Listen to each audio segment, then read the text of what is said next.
What if you had the power to change the world? Now, don't let this surprise you. After all, you have been standing up for what you like and what you don't since you could talk. Maybe even before, if you've shouted loud enough.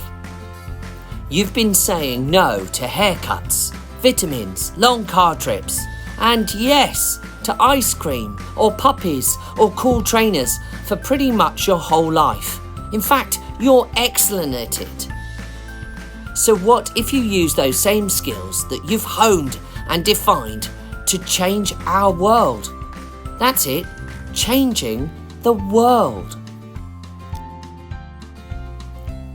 Malala of Pakistan won the Nobel Peace Prize at the age of 17, and the announcement of her win probably knocked the socks off many adults. But why were they so surprised? Malala began fighting for the rights of girls just like her when she was just 11 years old. She said no to oppression and yes to education, speaking up about right and wrong, justice and injustice, despite death threats and even an attempt on her life. This isn't about haircuts or cool clothes. This is superhero stuff. But Malala, despite her integrity and dazzling courage, is merely human. So why don't we call her a superhero? No, we call her an activist. This isn't about to tell you what to stand up for or against, nor does this attempt to define what's right or wrong, because you already have a good sense of that already. What I want us to think about is, what do you need for your own quest for justice? Except the cape. That can, stay at home. Best of luck with changing the world. What if? And that leads us to this storybook. What if? How do you keep on going with creative thinking and big ideas? Well, hopefully this book will also help inspire you. Hope you enjoy it.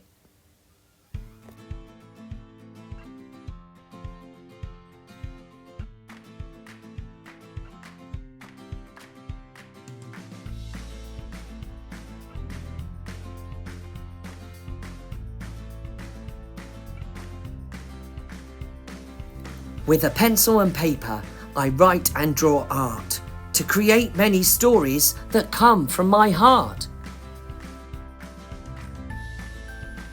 But what if that pencil one day disappeared? Well, I'd fold up the paper till stories appeared. And what if that paper was no longer there? I'd chisel the table and then carve the chair. And what if there wasn't a chair here at all? I'd chip and I'd peel at the paint on the wall. And what if there wasn't a wall anymore? I might build a story from boards in the floor. Without any floor, I could use the land and sketch out a tale in the dirt with my hand.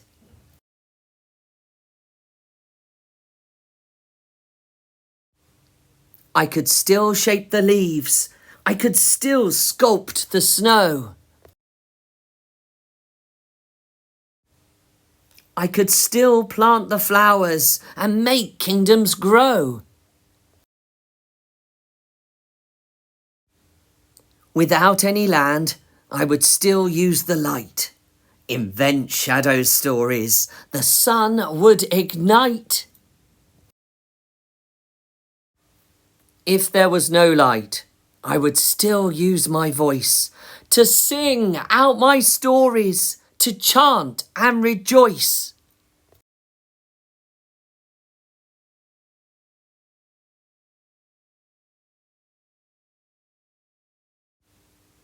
I'd still have my body to twist and to bend, to dance out my stories from beginning to end.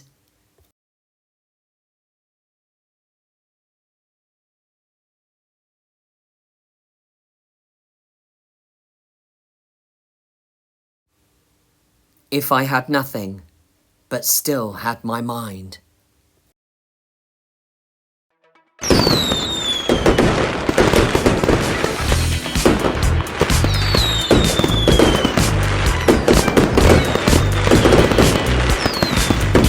There'd always be stories to seek and to find.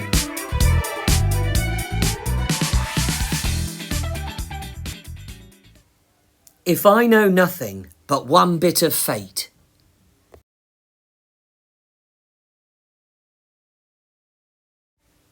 as long as I live, I will always create.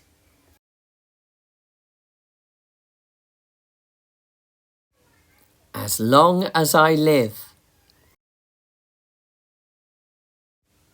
I will always create.